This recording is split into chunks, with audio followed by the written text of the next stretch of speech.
There's a moment when you realize that mercy has become your greatest weakness. Not the mercy you show to the innocent, but the mercy you've extended to those who have already chosen their path of betrayal. You've kept their names alive in your conversations. You've preserved fragments of their presence in your life. You've maintained what you call boundaries, but what truly amounts to half measures. And in that moment of realization, you understand that you've been playing by rules that were designed to keep you vulnerable. The most dangerous lie we tell ourselves about betrayal is that we can contain it, manage it, keep it at arm's length, while maintaining some vestige of the relationship that once was. We convince ourselves that partial responses to complete betrayals represent maturity, wisdom, even strength. But Machiavelli understood something that modern sensibilities have forgotten. When someone shows you who they are through betrayal, the most devastating response isn't anger, isn't revenge as we typically conceive it, but something far more absolute, complete erasure from your narrative. This isn't about becoming cruel. This is about understanding that the presence of a known traitor, even in memory, even in story, serves as an invitation for others to test your boundaries. Every time you mention their name, every time you reference the wound they caused, every time you acknowledge their existence in any form, you're inadvertently advertising that betrayal in your world comes with the consolation prize of remaining relevant to your story. Consider the way you've been taught to handle betrayal. You're told to process it, to work through your feelings, to maintain healthy boundaries with toxic people. You're encouraged to forgive, not for their sake, but for yours. You're advised to take the high road and demonstrate your superior character through restraint. But these approaches all share a fatal flaw. They preserve the betrayer's place in your narrative. They keep them alive in your consciousness, which means they keep them alive in your energy, which means they keep them alive in your power. True power doesn't explain itself to those who have forfeited the right to understand it. True power doesn't maintain relationships with those who have demonstrated their fundamental opposition to your well-being. True power doesn't leave remnants of betrayal scattered throughout your life, like landmines waiting to be triggered by future interactions. When someone at work undermines you in a meeting, spreading lies about your competence to advance their own position, the conventional response is to address it professionally. You're supposed to have a direct conversation with them, perhaps involve HR, maybe document the incident. But watch what happens when you implement complete erasure instead. They approach you the next day, perhaps trying to gauge whether their attack landed, looking for signs of damage or retaliation. You look through them as if they're made of glass, not past them, not around them, but through them. Your eyes focus on something beyond their physical presence. When they speak directly to you, you respond to someone else in the room. When they try to insert themselves into conversations you're having, you continue speaking as if the interruption never occurred. The psychological impact is immediate and profound.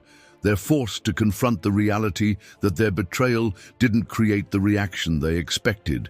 Instead of anger, instead of hurt, instead of defensive maneuvering, they've encountered something far more unsettling: irrelevance. They've been demoted from enemy to nothing. The space they once occupied in your attention has been permanently deleted, not blocked, not minimized, but completely overwritten with new data.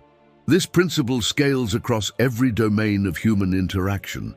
In your personal relationships, complete erasure means that when someone violates your trust in a fundamental way, you don't downgrade them to limited contact or surface-level friendship. You don't maintain periodic check-ins or birthday wishes or social media connections. They cease to exist in your relational universe entirely. Their number is deleted, not blocked. Their social media presence becomes invisible to you, not because you've restricted it, but because you've genuinely forgotten to care about what they're doing. Their name stops appearing in your conversations, not because you're avoiding the topic, but because they've become genuinely irrelevant to your narrative. The beauty of this approach lies in its completeness. When you maintain any connection to someone who has betrayed you, you're forced to continuously manage that relationship. You have to decide how much information to share, how much access to grant, how much energy to invest in maintaining boundaries. Each of these decisions requires mental resources, emotional bandwidth, and spiritual energy. Complete erasure eliminates all of these ongoing costs immediately and permanently. But here's where it transcends simple relationship management and becomes a fundamental power principle. The way you handle betrayal sends a signal to everyone in your orbit about what's possible in relationship with you. When people observe that you maintain some connection to those who have wronged you, they unconsciously catalog this information as a potential option for their own behavior. They learn that betrayal in your world comes with consequences, but not the kind of consequences that eliminate their access to your attention, your energy, your response. Machiavelli wrote that it is much more secure to be feared than to be loved. But he understood that the most profound fear isn't generated by threats or displays of aggression. The most profound fear comes from the demonstration that betrayal results in complete non-existence in your reality. When people see that crossing you doesn't result in anger or hurt or even strategic retaliation, but rather in their total removal from your acknowledgement of reality, they understand viscerally that their continued existence in your world is entirely dependent on their loyalty. This isn't about becoming heartless or developing an inability to feel hurt. It's about understanding that the hurt you feel from betrayal is information, not instruction. The information tells you that someone has revealed their true character and chosen their path. The instruction comes from your power, not your pain, and power instructs you to act with such completeness that the betrayal becomes not just resolved, but impossible to repeat, because the betrayer no longer exists in any meaningful way in your universe. Consider how this principle applies when someone attempts to destroy your reputation publicly. The conventional wisdom suggests you should defend yourself, present counter-evidence, rally your supporters, and engage in damage control. But complete erasure operates differently. You neither acknowledge the attack nor respond to it. You continue operating at your normal level of excellence and engagement with everyone else, while treating the attacker as if they've become invisible. When mutual acquaintances bring up the situation, you respond with genuine confusion. "I'm not sure what you're referring to." Not because you're lying, but because you've genuinely begun the process of overwriting their existence in your mental database. The person who attacked you is forced to escalate their efforts because they're not getting the reaction they wanted. But each escalation reveals more about their character to your mutual community while revealing nothing about yours. They begin to appear increasingly unhinged, attacking someone who seems not to notice they exist. Eventually, the community stops bringing their complaints to you because you've demonstrated that this person has no relevance to your reality. Here's exactly how you execute this in real time. When they confront you directly about why you're ignoring them, you look genuinely puzzled and say, "I'm sorry, do we know each other?" When they reference your shared history, you maintain that same expression of polite confusion. "I think you might have me confused with someone else." This isn't gaslighting because you're not trying to convince them that their memory is false. You're simply refusing to acknowledge their version of reality in which they remain relevant to your story. The advanced version of this technique involves what we might call narrative replacement. Instead of simply removing the betrayer from your story, you actively write new content in the space they used to occupy. You develop new relationships, create new experiences, and pursue new goals that completely fill the void their absence might have created. This isn't about distraction or avoidance. It's about demonstrating that your life becomes richer, not poorer, when toxic elements are completely removed. When someone who has betrayed you attempts to return to your life, perhaps through mutual friends or shared circumstances, You don't create drama by refusing to be in the same space. You simply interact with everyone else present while maintaining their status as invisible. If they speak directly to you, you continue your conversation with others as if you haven't heard anything. If they attempt to block your path or force an interaction, you move around them the way you would navigate around a piece of furniture, without acknowledgement or inconvenience. The psychological warfare here is subtle but devastating. They're forced to confront the reality that their betrayal has resulted in something worse than your anger, your indifference. Anger implies that they still matter enough to affect your emotional state. Indifference implies that they've lost even that significance. This principle extends beyond individual relationships to entire social systems. When you discover that a group or community has betrayed your trust, complete erasure means you don't fight for your place within it or attempt to expose their wrongdoing to other members. You simply redirect your energy toward building or joining communities that align with your values. The betraying group loses access to your talents, your resources, and your energy without the drama of a public departure or the ongoing tension of a grudging participation. But the deepest level of this philosophy touches something more fundamental about the nature of reality itself. When you practice complete erasure consistently, you begin to understand that you have far more control over your experienced reality than you previously imagined. You discover that your attention is one of your most powerful resources, and that withdrawing it completely from toxic elements doesn't just change your experience of those elements, it changes their actual impact on your life. Machiavelli understood that the first method for estimating the intelligence of a ruler is to look at the men he has around him. Complete erasure is how you actively curate the intelligence of your inner circle.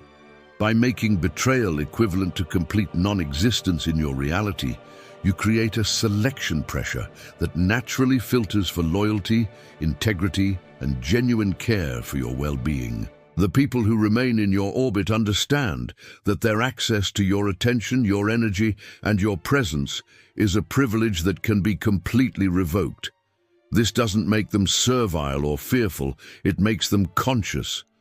They understand that relationships with you operate at a higher standard because the consequences for violating that standard are absolute. When you implement this philosophy fully, you notice that the quality of your relationships improves dramatically. People interact with you more thoughtfully because they understand that carelessness might result in their complete removal from your reality.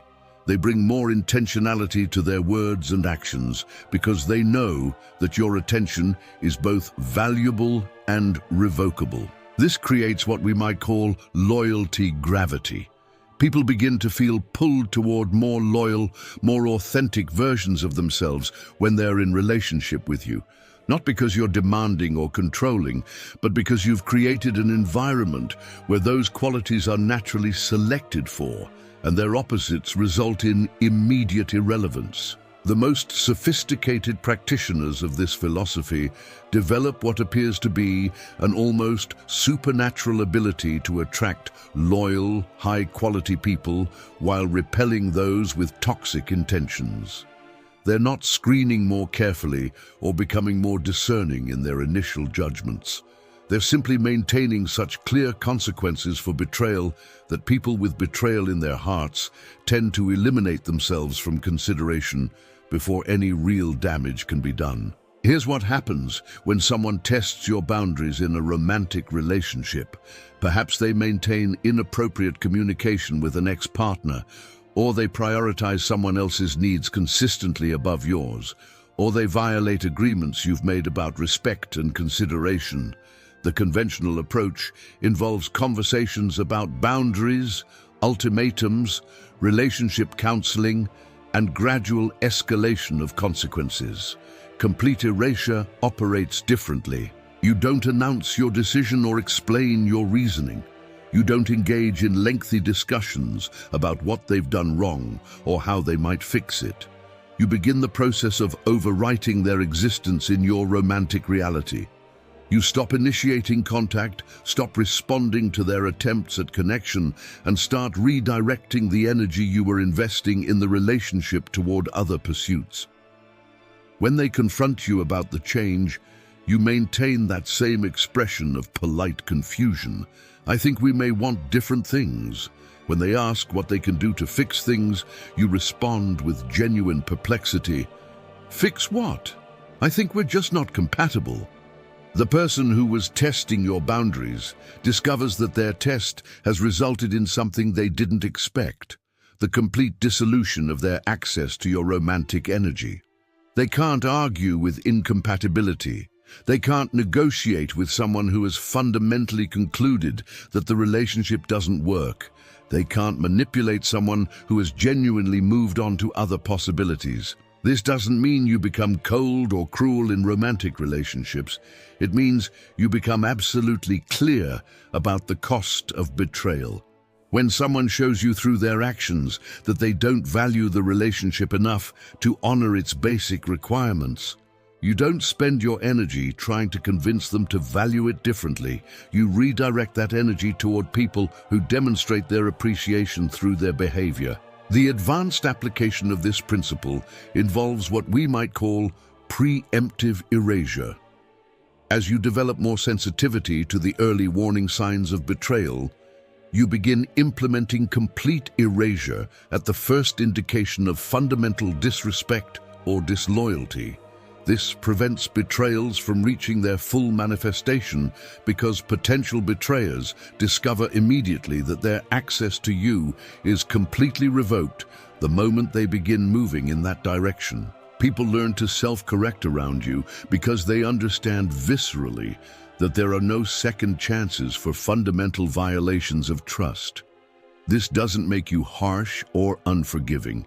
It makes you efficient. You waste no energy on people who have demonstrated that they're fundamentally misaligned with your well-being. The most profound realization that comes from practicing complete erasure is that loyalty and betrayal are not random events that happen to you. They're patterns that you either invite or discourage through the consequences you maintain for each. When betrayal results in continued access to your attention, even negative attention, you're inadvertently incentivizing more betrayal. When betrayal results in complete irrelevance, you're creating powerful incentives for loyalty. Machiavelli wrote that men ought either to be well treated or crushed because they can avenge themselves of lighter injuries, of more serious ones they cannot. Complete erasure is the application of this principle to the psychological realm. When someone betrays you, you don't wound them lightly through passive aggression, limited contact, or ongoing conflict. You crush their access to your reality so completely that revenge becomes impossible because they no longer exist in your universe to contemplate it. This philosophy transforms you from someone who manages betrayals to someone who makes them irrelevant. You stop being a person who has to constantly defend against toxic behavior and become someone in whose presence toxic behavior becomes impossible because it results in immediate non-existence. The people in your life begin to understand that relationship with you operates by different rules. Loyalty isn't just rewarded, it's the only way to maintain existence in your reality. Betrayal isn't just punished, it results in complete deletion from your attention, your energy, and your consciousness. This doesn't make you a tyrant or a narcissist. It makes you someone who values their own attention enough to protect it fiercely.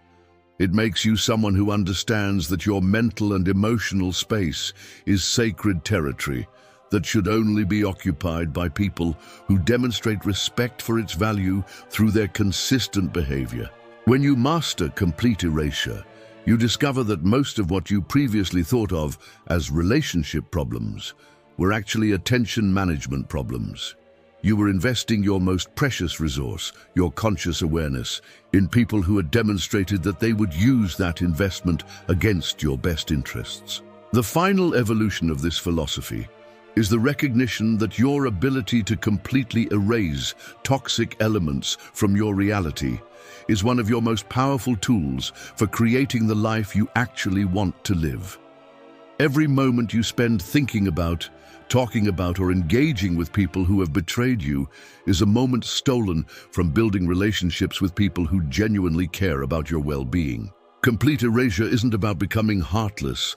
It's about becoming so protective of your heart that you only share it with people who demonstrate they deserve that privilege through their consistent loyalty and respect. It's about understanding that forgiveness doesn't require ongoing relationship, that closure doesn't require explanation, and that your peace doesn't require anyone else's understanding or approval. When you implement this philosophy completely, you become someone who exists in a reality populated only by people who enhance your life. You become someone whose energy is never wasted on managing toxic relationships, because toxic people are immediately and permanently deleted from your experience. You become someone whose loyalty is precious, because people understand that betraying it doesn't result in drama or conflict. It results in complete irrelevance. Power doesn't explain itself. Power doesn't justify its decisions. Power doesn't maintain relationships with those who have forfeited the right to relationship. Power simply is, and those who align with it continue to exist in its reality, while those who oppose it discover that they have chosen non-existence instead. The moment you truly understand this principle, you realize that you've been living in a reality contaminated by the ongoing presence of people who have already shown you who they are. You understand that your mercy toward betrayers has been cruelty toward yourself, and you begin the process of creating a reality where loyalty is the price of admission and betrayal is the immediate revocation of your attention forever. This is where your real power begins.